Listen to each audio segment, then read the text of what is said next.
몇 명 모이고 그런 거 가지고 얘기하는 것은 창조주 하나님 앞에서 십자가를 통한 구원을 이루셔서 새로운 출애굽을 이루시는 우리 주님 앞에서 정말 부끄러운 일입니다.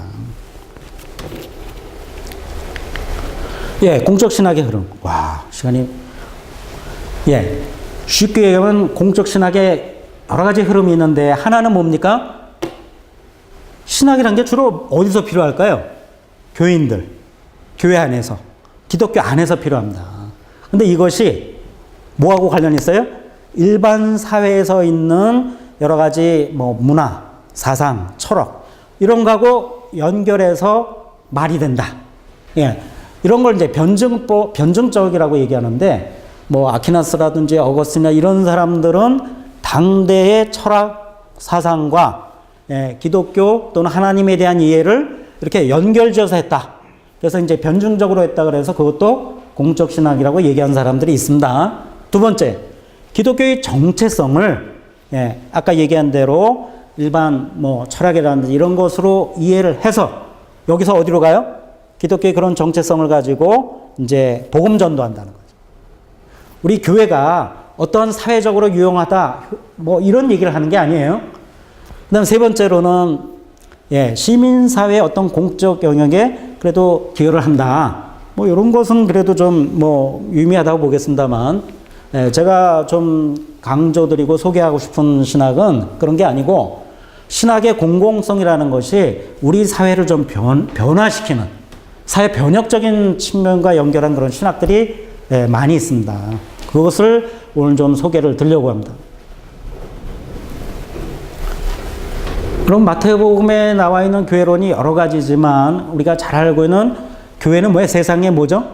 세상에 소금이 되고 세상에 빛이 되고. 그러니까 이거는 그냥 우리 자신만 나타내는 게 아닙니다. 세상을 변화시키는 거 아닙니까? 누룩. 그럼 오늘 저녁에 와서 혹시 국 끓이실 건가요? 국을 끓이시는데 그러니까 한 통 다라이라고 그러면 안 되죠. 뭐라고 그래야 되나? 한 통을 끓여놓고는 안 나시겠죠? 어쨌든 조금 이렇게 끓이시는데 소금을 몇 프로, 2% 넣으면 어떻게 되죠? 짜서 못 먹죠. 그렇죠? 소금을 조금만 넣어야죠. 간장도 그렇고. 그러니까 우리는 기독교인이 이 사회 속에서 조금만이라도 자기 역할을 하면 이 세상에 뭘로 되는 거예요? 세상 안에서 교회가 빛의 역할이 되고 세상이 하나님의 정의를 실현할 수 있다는 거예요. 근데 그 조금이 안 되는 거예요. 자, 그 이유를 보면 루터는 이제 두 왕국론을 얘기했는데 하나님께서 만드신 게 교회도 있고 국가도 있다는 거예요. 그래서 교회를 통해서는 복음을 통해서는 교회를 하나님이 통치하고 계시고 율법을 통해서는 이제 국가를 왕국을 통치하신다는 거죠. 그래서 이들은 기능상 다르고 서로 간섭해서는 안 된다. 여기에는 이제 루터가 겪고 있었던 두 가지 문제가 있었는데 하나는 카톨릭 교회는 쌍검론이라고 했어요. 이 쌍칼. 어디서 많이 드라마에 나오는 것 같은데 이 쌍칼이 뭐냐? 교회가 뭐예요? 교회도 물론 다스리지만 국가도 다스려야 된다. 이게 중세기 논리 아닙니까? 카톨릭 교회 논리였어요. 자, 그러면 토마스 민처의 농민전쟁도 이제 루터는 반대했는데 뭐냐? 복음이 교회를 통치해야지 복음이 뭐예요? 국가를 통치하면 안 된다는 거예요. 그래서 토마스 민처의 이제 이런 농민전쟁을 반대했습니다. 그러나 하나 분명한 건 뭡니까? 교회가 파수꾼 임무가 있다는 거예요. 그 2단 파수꾼 말고요. 국가가 권력을 남용할 때에는 반드시 하나님의 율법을 가서 바르게 가르쳐야 한다. 그게 나중에 이제 칼바르트가 바르멘 선언한 배경이 된 거죠. 1세기 신학자인 바르트는 만물에 대한 그리스도의 주권을 강조했습니다. 그러니까 만물 안에 뭐가 들어갈까요? 빠진 게 있을까요? 정치가 빠질까요? 경제가 빠질까요? 문화가 빠질까요? 사회가 빠져요. 뭐가 빠질까요? 만약에 그런 게 빠지면 만물이 될 수가 없겠죠. 그래서 이런 모든 거에 주권이 있다. 그래서 히틀러가 전체주의를 통해서 인간의 신앙 영역, 개인의 양심, 어떤 사회적인 시민권 이런 것들을 제한하는 전체주의를 시행할 때 독일 고백교회는 1934년에 뭐예요? 바르멘 선언을 통해서 여기에 아니다 라고 저항을 한 것. 이런 것이 뭐예요? 바로 공적 신학의 이제 실천이라고 할 수가 있겠죠. 그런데 국가교회 형태인 독일에서는 꼭 그렇지만은 않습니다. 개혁교회, 장로교 경우에도 보면 이게 두왕국론에 가다 보면 국가의 이데올로기를 지지해주는 그런 잘못된 신학을 하는 경우가 있는데 이게 남아공에서 인종차별 정책을 내세웠을 때 그거를 지지하는 교회가 생겼어요.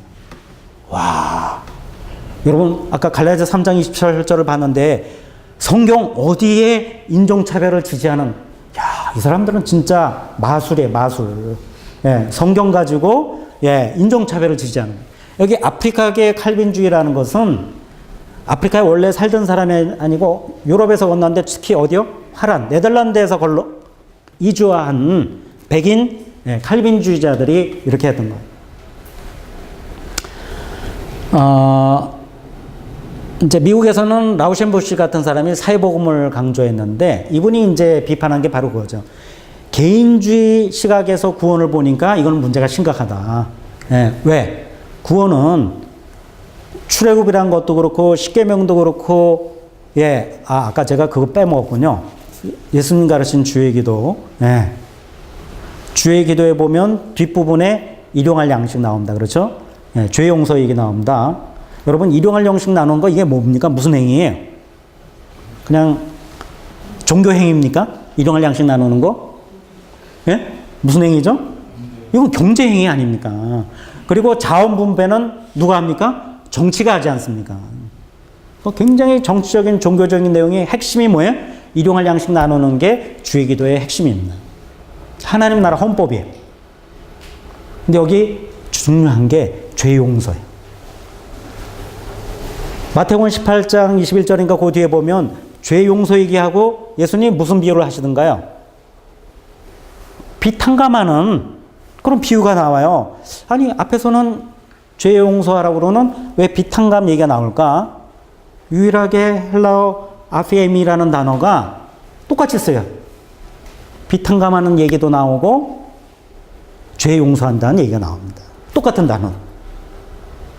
그러니까 우리가 예수님께서 가르친 주의 기도를 볼 때 일용할 양식 굉장히 중요한 겁니다. 이건 신앙의 핵심이에요. 하나님 나라에서 핵심입니다. 그 다음에 뭐가 또 중요해요? 죄 용서, 빚 탕감하는.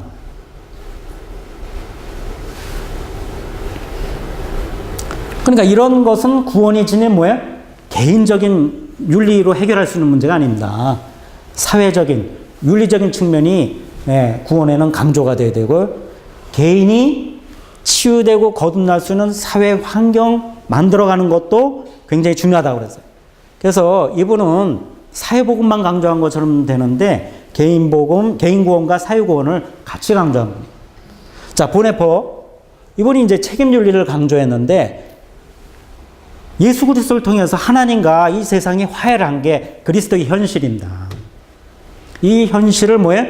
우리 그리스도인들이 하나님 대리자로서 노동, 문화, 가정, 정부, 교회 이 모든 영역에서 책임적 삶을 감당하는 것이 그리스도인이 되어야 된다. 그래서 책임윤리를 내세웠는데 이것이 이제 나중에 WCC의 책임사회로 넘어갑니다. 자, 정치신화. 몰트만, 매츠 이런 사람들 얘기는 한마디로 얘기하면 그런 거죠. 아우슈비츠 아시죠? 유대인 600만 학살했다는 아우슈비츠 이후에 독일의 신학이 달라져야 된다. 저는 그때 굉장히 충격을 받은 게 아우슈비츠 이후에도 고백교회의 바르멘 선언 이후에도 독일 교회는 신학이 별로 달라지지 않았었더라고요. 그래서 몰트만이나 매츠 이런 사람들 개인적으로 2차 세계대전 때 아픔이 있었던 사람들이에요. 몰트만은 믿지 않던 사람이고 물리학자가 되려고 그랬는데 영국의 포로로 끌려와서 3년인 동안에 하나님을 만나고 이렇게 회심했던 사람이에요. 매츠는 16살인가 군대 징집됐어요. 응? 독일 군대죠. 여러분 전령이라고 혹시 아세요? 전령? 연락병 아닙니까? 옆 부대에 가서 뭐 전하고 딱 오니까 자기 부대가 몰살 당했어요. 폭격을 맞아서. 몰트만은 그 어느 도시인가 공군으로 있는데 폭격을 맞으면서 자기 옆에 아까 점심을 같이 먹었던 전우가 몸이 산산조각 났어요. 그 덕분에 자기가 살았어요. 머리 털끝 하나 다치지 않은 거. 이러면서 이제 이분들이 신학을 하면서 아우슈비츠 이후에 신학이 달라져야 된다. 제가 충격을 받은 건 뭘까요? 한국 전쟁이 우리 신학이 달라져야 된다 그러는데 한국 전쟁 직후에 우리 신학이라는 게 별로 없었어요. 근데 어쨌든 달라져야 되는데 달라져야 한다는 얘기조차 안 나왔어요. 우리. 자, 해방신학, 민중신학, 여성신학, 생태신학 이런 신학들이 사실은 이게 뭔가 달라져야 된다 하는 얘기를 계속하고 있었습니다.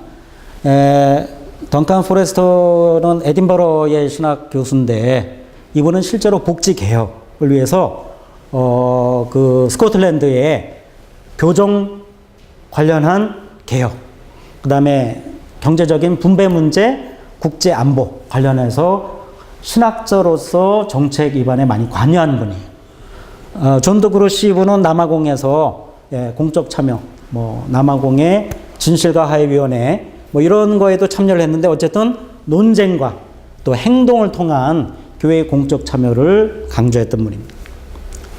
자, 한국교회 선교적 과제. 이거 시간이 자 빨리 가겠습니다.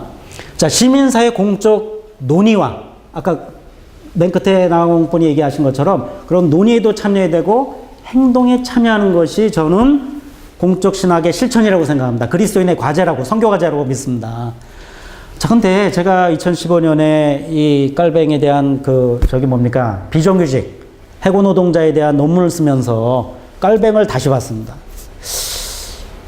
저희가 30년 전에, 근데 지금도 그런 것 같아요. 뭐 루터는 좀 다릅니다만 칼빈은 사회경제 사상에 대한 거를 저희는 들어본 적이 없어요. 기독교 강요는 전혀 다른 책이었고요. 근데 이분에 대해서 앙드레 베일레라는 신학자이자 경제학자가 박사학위 논문을 60인에 썼는데 놀랍게도 이분에 의하면 깔뱅은 재화는 하나님의 섭리의 도구다. 그래서 이 재화를 아까 말씀하셨잖아요. 부자로부터 가난한 사람에게로 재화를 흘러가도록 하는 사람이 누구예요? 집사라. 여러분 집사님 한번 손 들어보세요. 집사님. 여러분 이 미션을 받으신 거예요. 누구한테? 깔뱅 선생을 통해서. 장로교회 가장 중요한 신학자 아닙니까? 그러니까 이건 해도 좋고 안 해도 좋은 게 아니에요. 하나님의 이 재화가 섭리도구예요. 여러분 우리 교회가 우리 그리스도인들 교인들이 만몬 우상 숭배하고 있다는 증거. 깔뱅이 뭐라고 그랬는 줄 아세요? 뭘 하면 우상 숭배하고 있다? 영육간의 이분법 얘기를 하고 있으면 우리는 이미 하나님의 이름으로 하나님을 욕되게 하고 만몬 우상 숭배하고 있다는 거예요. 그러니까 영육 이분법이라는 것은 창조주 하나님 앞에서 할 수 있는 얘기가 아닌 거예요. 자, 임금 체불. 임금은 누가 주나요? 사장님이 주시죠? 사장님 나빠요. 임금 체불. 이거는 사장님이 나쁜 게 아닌 거예요. 이건 뭐죠? 신성모독죄라고 그랬어요. 왜? 깔뱅이 이해한 신구약 성서 66권을 보니까 임금은 누가 줘요? 하나님이 사장에게도 주고 하나님이 노동자에게도 주십니다. 그런데 노동자들에게 임금을 통해서 간접적으로 주신 거예요. 그래서 사장이 임금 체불했다, 삥땅했다. 그러면 사회 불의가 아니고 하나님 모독한 거예요. 하나님이 노동자에게 임금 주신 것을 인간이 가로챘기 때문에 이거는 신성 모독죄다. 이분은 실제로 교사들의 임금이 너무 낮다고 해서 제네바 시의회에 3번이나 찾아갔어요. 임금 인상 얘기하러. 그 다음에 로마 카톨릭의 천주교 박해를 받아서 온 프로테스트 난민들이 일자리가 없잖아요. 이 난민들 위해서 일자리 창출하려고 그렇게 노력을 많이 했고 또 병원에 빈 침대가 있지 않습니까? 먹고 잘 데가 없으니까 그런 데까지도 난민들 받아야 된다고 주장했던 분이에요. 실제로 노사정위원회 아시죠? 노사정위원회를 만들었어요. 그래서 제네바시가 경제적으로 발전하는데 기여를 했어요. 자, 한국교회, 특히 장로교회, 노사정위원회 지지해야 될까요? 참여해야 될까요? 선택의 문제가 아니고 이거 의무더라고요. 자, 넘어가겠습니다. 영등포 산업선교는 현재 노동자들의 어떤 치유 문제, 상담 이런 것들을 많이 강화하고 있습니다. 두 번째, 좋은 교사, 회복적 생활교육. 여러분 학교 폭력. 아, 이제 나는 우리 애들이 커서 이제 졸업이다 하고 하시는 분들은 뭐예요? 자녀들이 또 결혼하면서 아이를 낳고 그래서 뭐예요? 이제 또 이제 손주들로 넘어간 거예요. 그런 건데 이게 학교 폭력의 대안으로 회복적 정의를 학교 교육 현장에 적용한 것을 그 복음주의 선교단체인 이제 교사단체인 좋은 교사에서 2014년부터 지금 시도하고 있습니다. 제가 그것을 이제 작년, 재작년에 연구해서 요번에 이제 학회지에 실리는데, 여러분, 그룬투비 들어보셨어요? 그룬투비? 지금 제일 세계에서 행복한 국가가 어떤 나라라고 그러나요? 서방 국가 중에 1위로 나오는 국가는 덴마크라고 그러죠. 거기를 가보니까 제가 공부를 해보니까 딴게없고 자유학교 때문에 그러더라고요. 자유학교를 생겨서 50년 지나니까 19세기 말에 노사간에 대타협을 했고 150년 되니까 가장 행복한 학교가 됐어요. 왜 그랬을까요? 그룬투비 목사님이 자유학교를 만들 때 목표가 뭐예요? 이 학교를 통해서 뭘 만든다? 왕의 신민을 뭘로 만든다? 민주시민으로 만든다. 이렇게 된 거죠. 그래서 우리는 학교 폭력에 대한 대처, 거기서 피해 학생들뿐만 아니라 가해 학생들도 지지 그룹을 통해서 뭐 하는 거예요? 자기가 갖고 있는 어려움을 수치심, 아픔을 이야기하게 함으로써 뭐예요? 치유가 되어서 가해 피해 학생이 함께 화해가 되고 새로운 공동체를 만드는, 그래서 얘네들이 그 경험 가지고 사회에서 어려움을 이겨나갈 수 있지 않겠습니까? 근데 자꾸 뭐예요? 너 문제 있으니까 나가. 뭐 이렇게 되는 거예요. 그럼 학교 밖 청소년 지금 국가 통계도 없어요. 이런 애들이 사회에 큰 문제가 되고 있는 거예요. 어쨌든 이런 학교에 대한 문제도 우리가 대안을 갖고 있고요. 녹색교회, 우리 지금 여기 고위교회 그렇지 않습니까?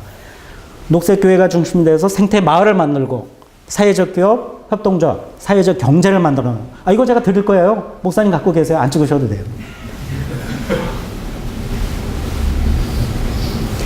여러분, 국가 경제가 공공성 상실했다 그러는데 국가 경제는 공공의 경제입니다. 이 논리하고 시장 경제하고 논리가 같으면 되겠습니까? 아까 우체국 얘기도 하고 그랬습니다만, 여기는 뭐죠? 장사하는 게 아니잖아요. 국가가, 공기업이 요즘 장사하는 게 문제입니다. 공기업은 장사로 만들어 놓은 게 아니지 않습니까? 국가의 정책을 실현하고, 국민들이 행복하고 안전하게 잘 살 수 있도록 하는 게 공기업의 역할입니다. 이게 이제, 그런 공공경제하고, 국가경제하고, 시장경제하고 다르고 또 뭐가 있습니까? 시장경제가 있습니다. 사회적 기업, 협동조합. 이런 철학이 뭐예요? 어느 정도 이익보다는 좋은 상품을 만들어서 안전한 먹거리, 그 다음에 행복한 시민들의 삶. 이게 신앙이 밑받침되지 않고는 이거 있을 수가 없습니다. 그러나 이것은 무작정 모든 게 다 되는 게 아니라 전체 경제에서 15%, 20%가 되면 맥시멈입니다. 그 다음에 또 하나가 뭐가 있을까요? 선물의 경제죠. 여러분, 자녀들 대학 졸업하고 또 이제 이렇게 시집장가 가는데, 시집장가 갈 때, 고주서를 딱 발부합니다. 너 임신해서부터 너 시집장가 갈 때까지 돈이 10억 들었으니까, 5억 들었으니까, 거기에 이제 이자 붙여가지고, 평생, 이렇게 받는 분 보셨어요? 다 선물의 경제입니다. 자녀들 용돈 주고, 뭐 하고 하는 것들은 전부 선물의 경제. 실제로 우리의 삶은 이렇게 다양한 형태의 경제가 있습니다. 다 생략하고요. 요거 하나 말씀드리고 좀 정리하게. 요 말씀드리러 사실 저는 왔는데요. 아까 우리 안지사님도 이제 그 기도를 해주셨는데,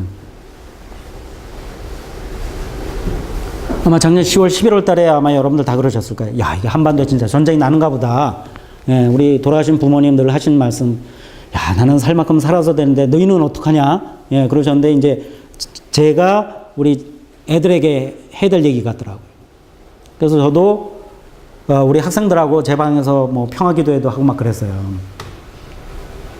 자, 우리 평창올림픽을 평화올림픽이라고 알고 있었는데, 예, 그 쓰레기 언론들에서 기레기들이 뭐 춤을 춘다, 평양올림픽이라고. 이거 10계명의 위반입니다. 내 이웃에 대해서 거짓 증거하는 사람들. 예. 그 사람들 회개하도록 정말 교회가 노력을 해야 되는데요. 어쨌든 지금 우리는 이 평창올림픽이 그렇게 될 줄 몰랐는데 어쨌든 한반도가 전쟁 위기 직전까지 갔다가 살짝 유예기간. 이 유예기간에서 끝나면 이제 다시 또 예전으로 돌아갈 수 있는 여건들이 충분히 마련되어 있지 않습니까? 그래서 이걸 위해서 기도하셔야 되고요. 제가 볼 때 뭐 NCC나 WC에서 뭐 해야 될 일이 있겠습니다만 또 녹색교회를 비롯한 우리 고깃교회 성도님 여러분들이 같이 기도하시고 작은 교회들이 연대해서 우리가 목소리를 내야 되는 거죠. 아니, 비핵화는 목적인데, 대화의 전제가 목적이다? 이거, 이상한 사람들이에요. 비핵화라는 목적을 이루기 위해서 대화하는 과정이 있어야 되고, 밀당을 해야 되잖아요. 근데 그게 목적이 전제가 된다는 건, 이거는 안 하겠다는 얘기하고 똑같은 거예요. 실제로 전쟁이 이루어지지 않는다고 얘기한 사람도 많지만, 트럼프 같은 사람, 장사꾼이기 때문에, 그렇게 얘기 안 하는 사람도 있지만, 상당히 심각합니다. 그래서 여러분들, 위에서 기도하시고, 또 교회들, 작은 교회들이 연대해서 분명한 목소리를 내야 되는 거죠. 미국 교회들, 또 일본 교회, 중국 교회, 또 세계 교회, 같이 힘을 모아서, 아니, 군사훈련을 왜 합니까? 전쟁을 하겠다고 하는 겁니까? 전쟁을 막겠다는 겁니까? 이건 상식적으로 주객이 전도된 이런 거에 대한 아까 우리 공공신학이 뭐예요? 공공성이라는 게 공적인 사안에 대해서 일반 시민들이, 우리 교인들이 목소리를 잘 모아서 뭐예요? 내는 거예요. 안 내면 뭐예요? 오늘 공적신학 이 특강들과 헛거예요. 그러니까 기도하시고 같이 모여 기도도 하시지만 목소리를 모으되 고깃교회만 모으지 마시고 작은 교회들 같이 모아서 뭐예요? 우리 교단에도 내고 NCC에도 내고 그다음에 7대 종단 다른 종교인들과 더불어 한반도의 평화를 위해서 목소리를 내야 될 때인 거예요. 자, 요거는 중간 공리라서 여러 가지 방향에 대한 거. 우리가 공적 신학을 실천하다 보면 중간에 길을 잃을 수가 있습니다.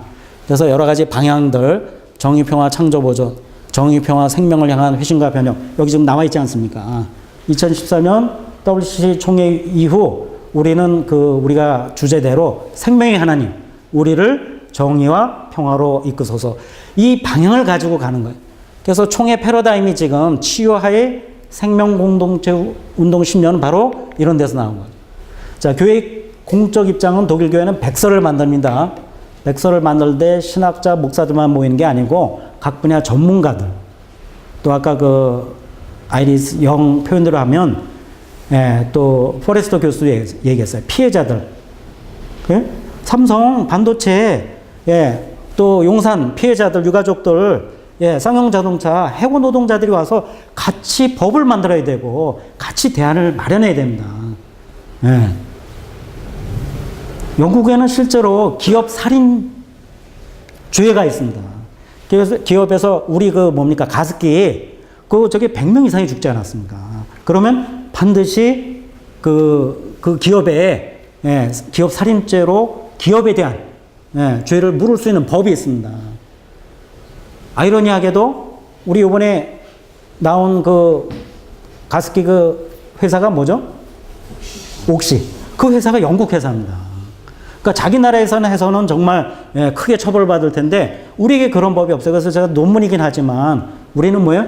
기업살인죄법을 도입을 해야 된다.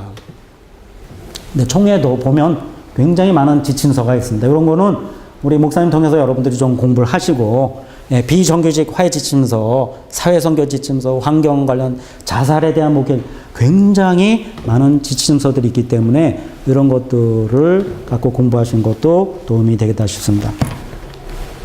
시간이 8분이나. 예, 죄송합니다. 감사합니다.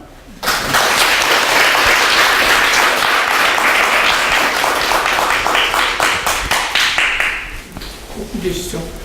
예, 질문이 좀 있을 것 같은데요. 질문이 있으면 지금 하시면 좋을 것 같습니다.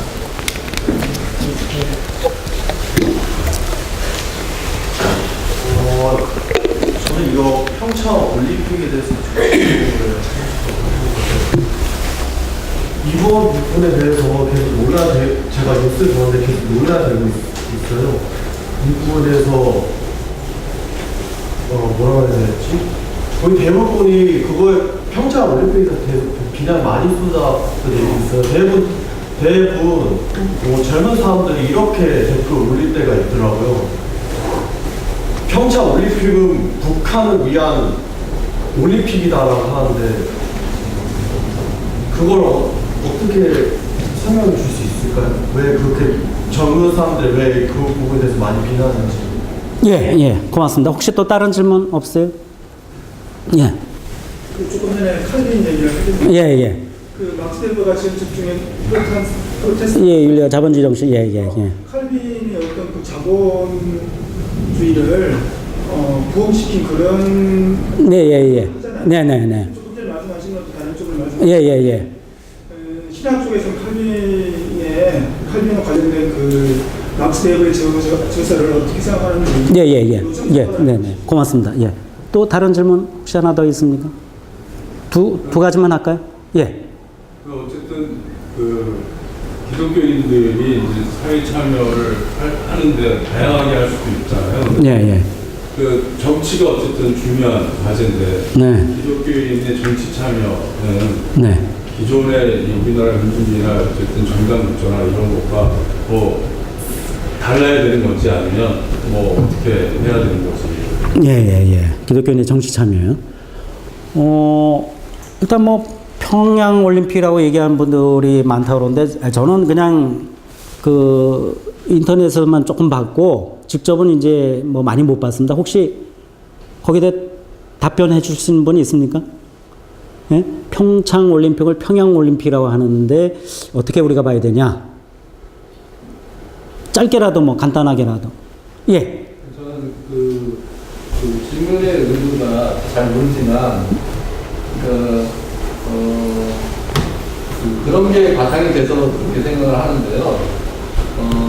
예를 들어서 우리는 좋은 의도로 대화를 통해서 이제 평화를 이루고 그다음에 통일적으로 이렇게 단계적으로 나아가고자 하는 마음이 그 과정 가운데 이렇게 쏟고 있지만 혹시나 북한에서는 우리를 기만하고 뭐 이런 태도로 나왔다고 했을 때 우리가 기독교인으로서 동기를 중요시하면서 계속 이것을 기도하면서 나가는 것이 맞는 것인지 아니면 또 어떤 지혜롭게 어떻게 다른 부분에 대해서도 결과에 대해서도 같이 생각하면서 나와야 되는 것인지 그런 걸 좀 염두에 두는 질문이 아닐까라는. 예. 제가 이해하는 그 질문의 요지는 사실 젊은 분들의 그 반응이죠. 예. 이런 것 같아요. 지금 젊은이들은 소위 말하는 청년 실업 굉장히 높지 않습니까? 기껏 어렵게 알바하고 뭐 하여튼 빚지고 그래서 대학을 졸업을 했는데 직장 나갈 것도 없고 심지어는 강원랜드 아까 잠깐 얘기 나왔습니다만 뭐 강원랜드 뿐이겠습니까? 우리은행 그렇고 뭐 여러 은행 다 뭐 백 쓰고 해서 다 들어가고 심지어는 꼴찌가 막 들어가고 그러면 열심히 공부한 사람들은 뭐가 되나 이런 이제 청년 실업 내지는 청년들의 악화된 여론 속에서 이제 평창 올림픽을 치르면서 이제 뭐 북한 사람들이 내려오고 뭐 지원하고 어쩌고저쩌고 그러니까 이제 상대적 박탈감 뭐 이런 것들도 있지 않은가 생각이 되는데 아까 제가 이제 말씀드린 것처럼 한반도 전체의 정세가 상당히 북중 관계도 최악이고 일본도 정말 최악이고 미국도 사실 저런 사람이 대통령이 있을까 할 정도로 최악의 그런 어려운 상황에서 우리가 촛불혁명을 통해서 이제 정권은 바꿔냈지만 여전히 뭐 언론 지형이라든지 여러 가지 것들이 녹록지 않은 상황에서 지금 북미 간에 말로는 이미 전쟁했죠. 말로는 이미 전쟁을 했습니다. 이런 상황 하에서 평창 올림픽이 하나의 그 남북 간에 또 북미 간에 대화로 갈 수 있는, 그래서 전쟁이라는 거, 선제 공격이라든지 뭡니까 코피 전략, 하여튼 이런 것들을 좀 내려놓는 미국의 강경파들이 좀 수그러들 수 있게 하는 그런 기회가 되려고 이제 노력을 많이 하고 있는데, 청년들에게는 상대적 박탈감이라는 여러 가지, 사실 자기 문제가 제일 큰 거 아닙니까? 그래서 평창올림픽이 뭐니, 이런 것들에 대해서 좀 부정적인 내용이 있을 수 있다고 생각하고요. 구현을 해서 얘기를 들어보니까 그런 얘기를 해요. 사회적 공정성이 깨졌다. 공정성. 북한의 선수들이 오는 것까지는 좋은데 여자 피겨 단일팀 구성한 거 때문에 아이스하키, 그것 때문에 여론이 급격히 그렇죠. 거기 청년들이 자기 직장 나와서 3년 반인가 이렇게 준비를 했는데, 이제 그 선수들이 이제 떨어지니까 지금 가뜩이나 청년으로서 이 박탈감이 큰데, 이 문제가 이제 같이 간 거겠죠. 맞습니다. 그렇고, 그다음에 요 말씀드리면,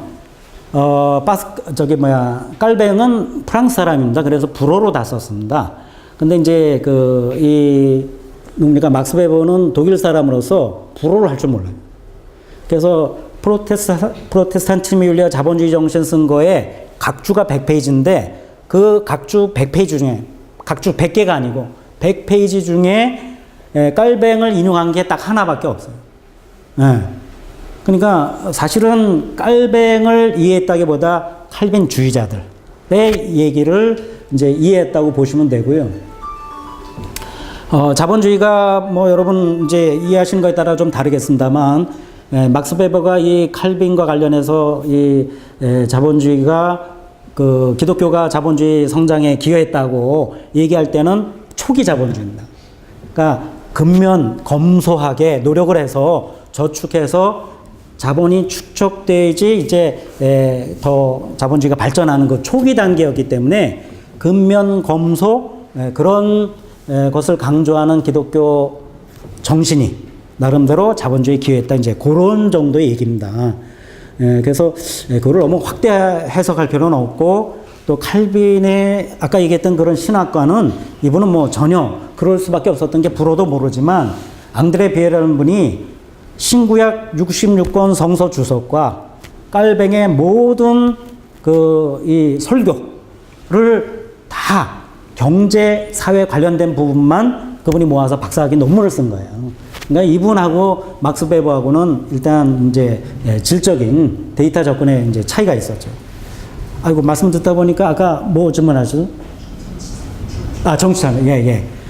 기독교의 정치 참여는, 제가 거꾸로 제가 질문하겠습니다. 우리가 하나님의 이제 나라라고 얘기하니까, 근데 하나님의 통치, 하나님의 나라, 하나님의 통치를 얘기하는 거거든요. 자, 하나님의 통치, 그러면 하나님은 누구시라고 우리가 고백하는 거죠? 하나님은 우리의 뭐예요? 우리가 졸제 왕국에 왔어요. 하나님 왕이라고 고백하는 거 아닙니까? 자, 예배도 정치행위입니다. 이제 선교적 교회론에 보면 이제 그런 얘기가 나오는데, 예배가 왜 정치행위일까요? 그대로 보면 로마 황제가 아니고, 왕, 자기 나라, 조선시대 왕도 아니고, 임금도 아니고, 누가 왕이라는 거예요? 하나님이 왕이시라는 거예요. 그러니까 이건 굉장히 그런 분을 경배하는 건 뭐예요? 정치행위입니다. 여러분 아까 헌금하셨죠? 헌금하는 건 뭐예요? 세금 아닙니다. 이게 정치행위입니다. 뭐죠? 하나님만이 뭐예요? 우리 물질의 주인이시라는 그런 경제적인 또는 정치적인 고백입니다. 그러니까 이건 굉장히 정치적인 행위라는 거예요. 그래서 이런 정치 참여라는 것이 우리는 정치적이지 않은데 정치 참여된다. 이렇게 생각하시는 분들이 많은 이유가 뭐냐? 다 우리 신학자들과 목회자들 탓입니다. 왜? 구약시대 보면 이스라엘 백성, 오늘 목사님 설교하셨습니다만, 예? 인간을 왕으로 보면 어떻게 돼요?